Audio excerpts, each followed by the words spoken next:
چەند ڕۆژێن دەرباس بووی لە ڕۆمانیا ئۆلمپیاتە IGSO یا نێودەوڵەتیە زانستە لەوان بەڕێوە چوویە تێدا خوێندەکارێکە کوردستانێژی بەشدار بووە و سەرکەفتن بەدەستخوا خستیە ئەوژی لیدا حەمرینێک و خوێندەوانە قوتابخانەیە ئیشقە سۆران یا نێودەوڵەتیە ئەو ناڤاوێ ئۆلمپیاتێدا بەشداری کردە و ئالایە کوردستانی بخۆرە بریە هەلدایە دەوێدا نمرایەکی باش بەدەستخستیە و سەرکەفتن بەدەستخوابانیە نەها لیدا خان بخە میوانە مەیە ئەزی هەند پرسانژێ بکەم لیدا خان ڕۆژ باش سەرساڵاتە پیرۆز بیت و سەرکەفتنا تەژی پیرۆز بیتن ئۆلمپیاتێدا ڕۆژ باشتر زۆر سپاس بی لیدا خان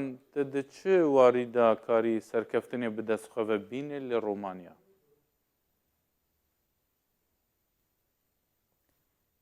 ببوورە توانین دووبارە بکەوە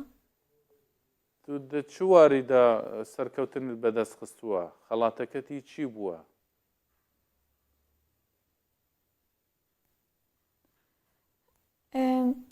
بەڵێ ئێمە بۆ ئەم تاقیکردنەوەیە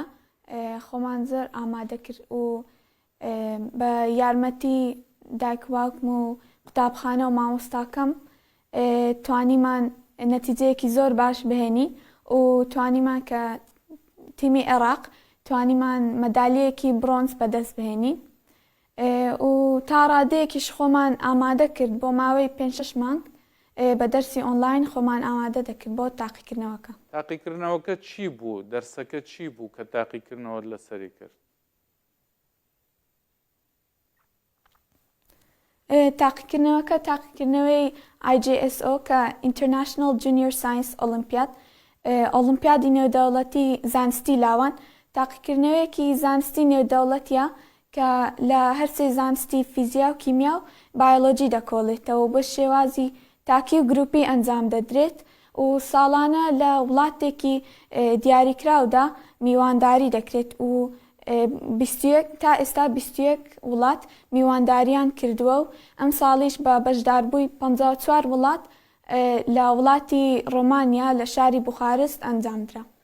باشە لیدا خان چۆن ئەو فکرێت بوو هات بەشدار پێشنیاری خۆت بوو یان قوتابخانەکەت بوو یان دایک و باوکت بوو چۆن بوو هاتە فکرت کە بەشداری لەو تاقیکردنەوەدا بکەیت من خۆم حەزم لە ئەم جۆرە تاقیکردنەوە نێودەوڵەتیانەیە و خۆم زۆر حەزم لە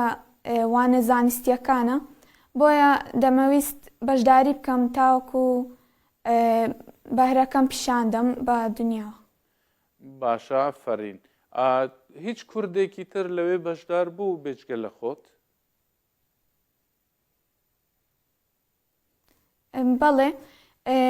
گروپی عێراق 5 تەڵەبە بوون 5 قوتابی بوون و 4مان کورد بووین و یەکشیان عەرەب بوو بەڵێ لە کوێ بوون ئەو 5 تەڵەبانە و 5 خوێندکارە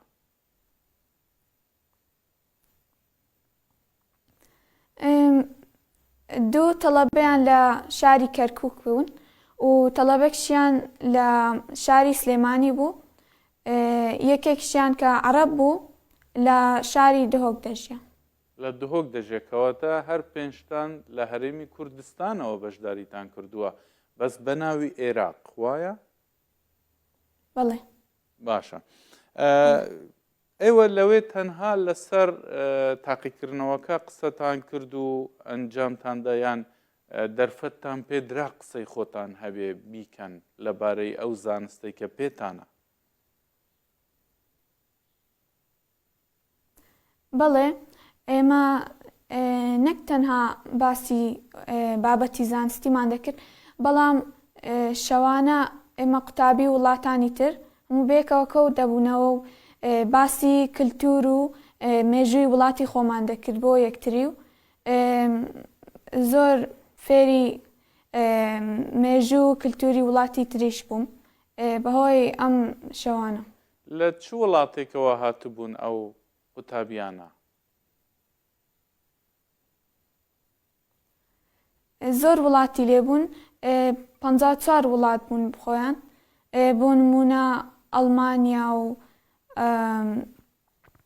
بەرازیل و کۆستاریکا و زۆر وڵاتی لێبوون. باش لیداقان وێنەکەتم بینی ئاڵای کوردستانت لەگەڵ خۆ بردوو تا بەرز کردووەتەوە ئەوانەی ئەوێ لێیان پرسی چی پرسیارێکیان لێ کردی لەبارەی ئاڵا لەبارەی کوردستانەوە؟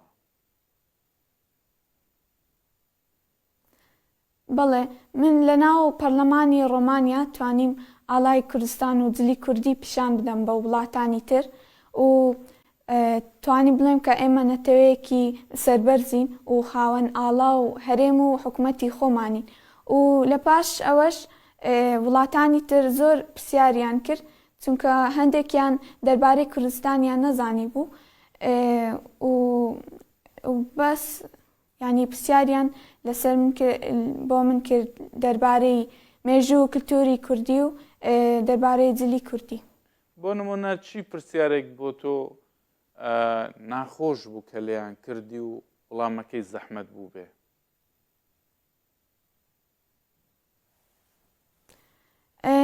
زۆر پرسیاری ناخۆشیان لە من نەکرد بەڵام چەندین پرسیاریان کرد دەربارەی مێژووی کوردستان و چۆن کوردستان ینی دامەزرا و لە ساڵی چەند و کلتوری کوردی چییە و خواردن و جلوبەرگی کوردی چییە. بەڵێ ئەی تۆ چی بۆ نمونە وەڵامەکە چی بوو کاتی لەبارەی کوردستانەوە پرسیان کەی دامەزراوە و چۆنە و چۆن نییە؟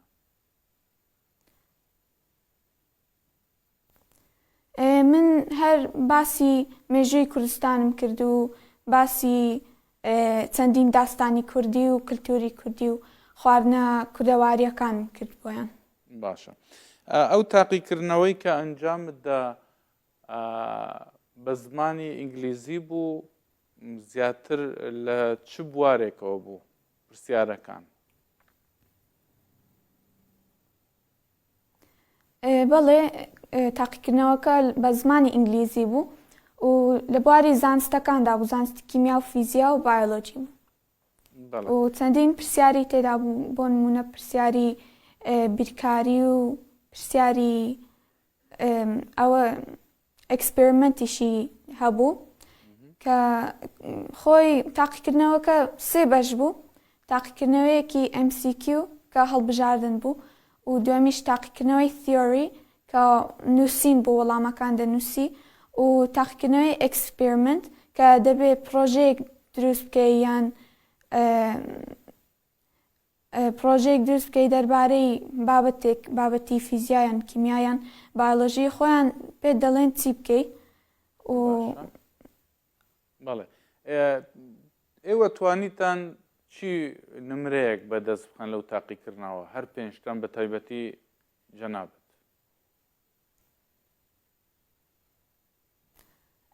ئەم ساڵ ئێمە تیمی عێراق لە ساڵەکانی پێشووتر باشتر بووین توانیمان مەدالیەکی برۆنز بەدەست بهێنین و بۆ منیش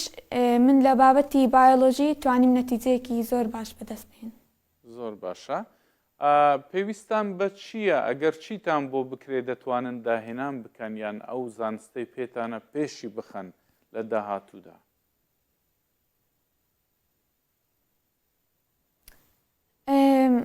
بەڵای من پێویستە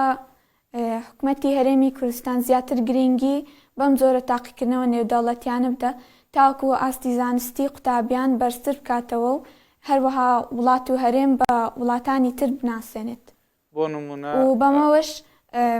وڵات و هەرێممان پێش دەکەوێت. باشە تۆ لە سۆرانەوە چوو چه هەستێکت هەبوو کچێکی خەڵکی ئیدارەی سربەخۆی سۆران بچێتە شوێنێکی وا گرنگ بەشداری تاقیکردنەوەکی وا گرنگ بکات؟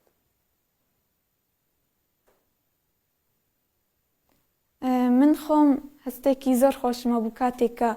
زانیم کە لە تاقیکردنەوەکە دەرچووم لە تاقیکردنەوەی ئیختیاریەکە و هەستێکی زۆر خۆشمە بوو و زۆر حەزم لێ بوو دەربچم لە تاقیکردنەوەکە و بەشداری بکەم. دەرچووی پیرۆزە هەمیشە سەرکەوتوو بی ئینشەڵا لە ساڵانی داهاتوودا ئاستی باشتریش پێشکەشەکەی پیرۆزە بە تۆ و هەمی کوردستان و بۆ بناماڵە بە ڕێزەکەش زۆر سپاس هیوای ڕۆژێکی خۆش و ساڵێکی پڕ دەستکەوت و سەرکەوت و زۆر سپاس خێر بێ